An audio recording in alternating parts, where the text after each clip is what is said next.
G'day everyone. So today I'm cooking up a little bit of a lunch for my mum for Mother's Day. Going to be a mix of venison backstrap with some hot potato salad and some chicken nibbles. So the bit that I'll walk you guys through will be how I prepare the venison backstrap. I'm just doing half a backstrap this time because there's only going to be three of us eating it. Alright guys, so I'm going to start by removing the silver skin up here, or sinew as you call it, and trimming off any excessive tongue-tied, and trimming off any excessive fat that might be around it. I've already given it a bit of a clean up when I first brought it home before I stuck it in the freezer, so there shouldn't be too many surprises on it. Here we go.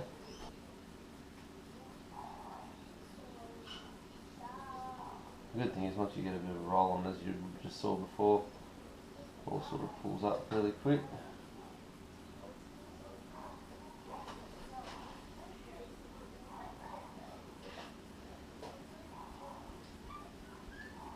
There's all kinds of different recipes floating around for the best way to cook a backstrap. I think this is probably the most simplest. I mean, who doesn't love a barbecue? It's pretty simple. You just sear the edges.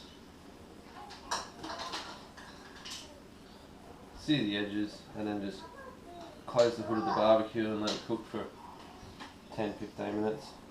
Like all game meat, you want it sort of medium rare, especially this. I mean, it's going to be nice and lean. You don't want it overly chewy.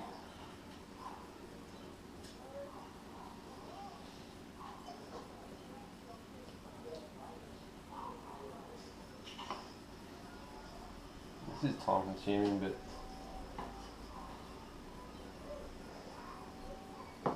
worth it.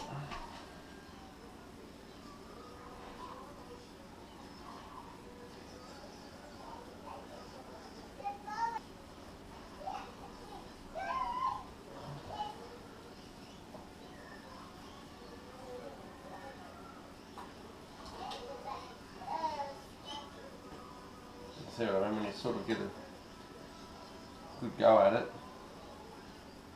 Not sure if you can see in there. I mean, it does take bits of the meat off, but that could just be my technique. I'm certainly no butcher. But I'm a firm believer, and the more you practice, the better you're going to get at it. So hopefully, in the not too distant future, I might actually get pretty efficient at this process.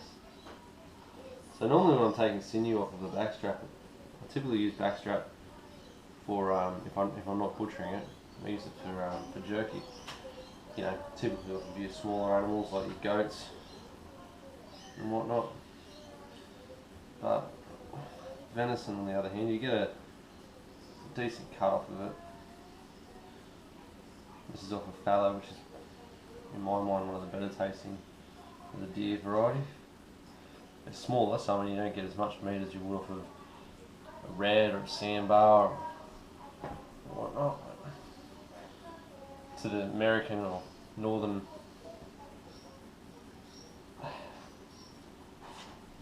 hemisphere people, fallow is pretty much a whitetail. That's the way I've heard it compared to. It's the Australian whitetail, more in New Zealand and other countries I'm sure too. Stay still, you mongrel. Anyway, I don't know if my mum's subscribed to this channel, but if you do, mum, and you're sitting there enjoying this lunch, just remember it's not quite as simple as buying a roast or a good cut of meat from a butcher. But you're not going to get this kind of flavour anywhere else. So there's a little bit in there. I'm not really going to worry about that little bit there. Still a little bit on the side here. Sorry about the noise in the background there, guys, if you can hear that. Got the kids out on the deck playing.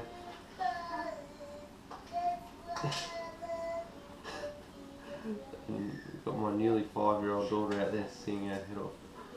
I don't have the heart to tell her that she might not have a career in the music industry.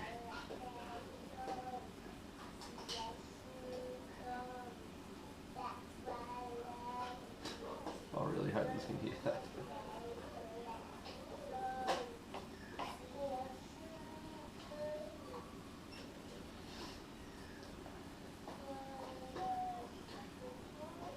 So I've got some offcuts as well that I've got aside when I was boning this animal out that I'm going to turn to jerky, so be sure to stick around. I'll have that video up shortly.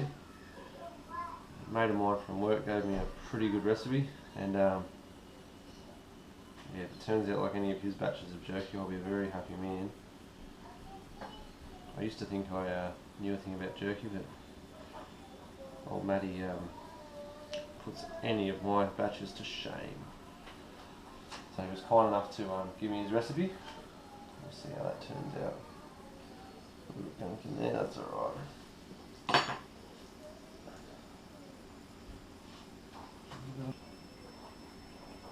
Just these offcuts I'll just give to my dogs out the back. They are big fans of venison.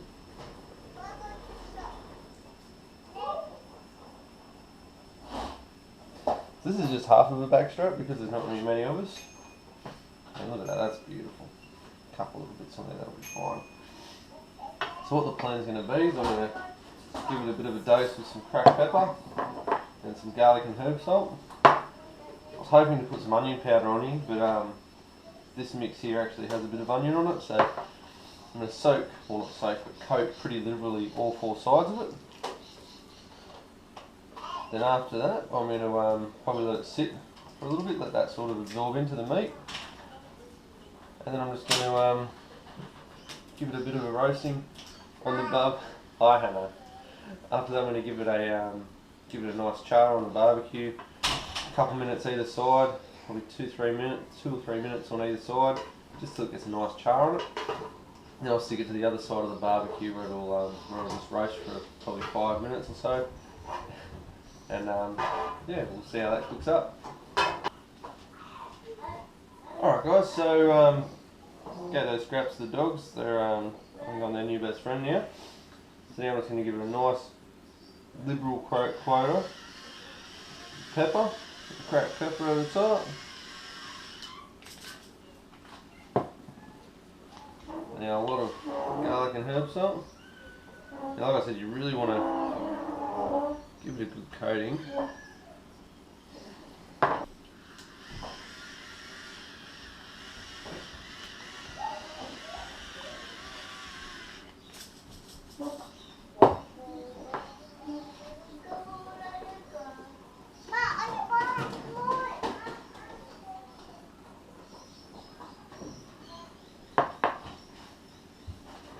Now, I know my mum and wife don't like too much pepper, so I won't put the pepper on the other 4 sides. I'll just put a bit more garlic and herb on it. Now the herbs in here are parsley, dill, thyme and marjoram, onion, celery, capsicum, leek, tomato, vegetable oil. So remember there, you got 66% salt, 18% garlic. So the garlic shouldn't be too overpowering, considering how much is on here.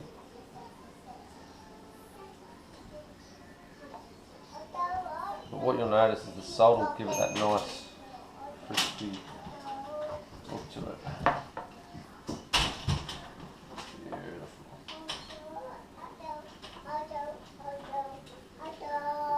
Alright. Alright, g'day everyone. So Hannah and I are here getting ready to throw this backstrap on the barbecue. So I'm not going to do it on direct flame, I'm just going to throw it on the hot plate.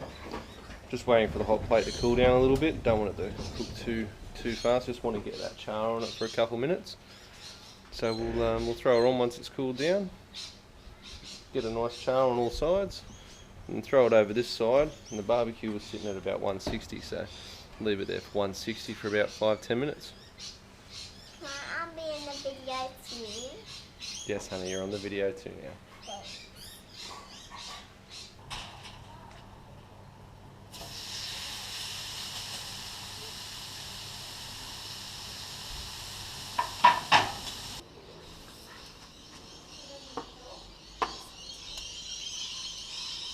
Alright, let's have a look at how this comes up.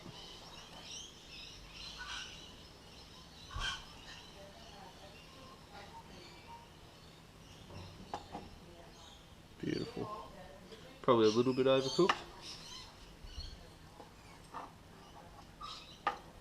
That just cuts like butter. Alright, so lunch is served. So Hannah, what do you think of it? Big thumbs up. It's a thumbs up from Hannah. So let's check in with my mother and my wifey about what they thought of the venison backstrap. Thoughts, ladies? Awesome. Great. There are no bribes going on here, are there? No. Some thoughts? Good. It is. For the first time, I didn't know what to expect.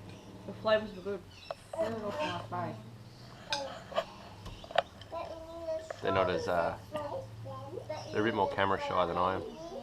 Yeah, when your mother's like Liz, what she is, she doesn't want to camera her face. I hope I captured that. Thanks for watching, guys. Leave a comment below, like and subscribe and share. See you later.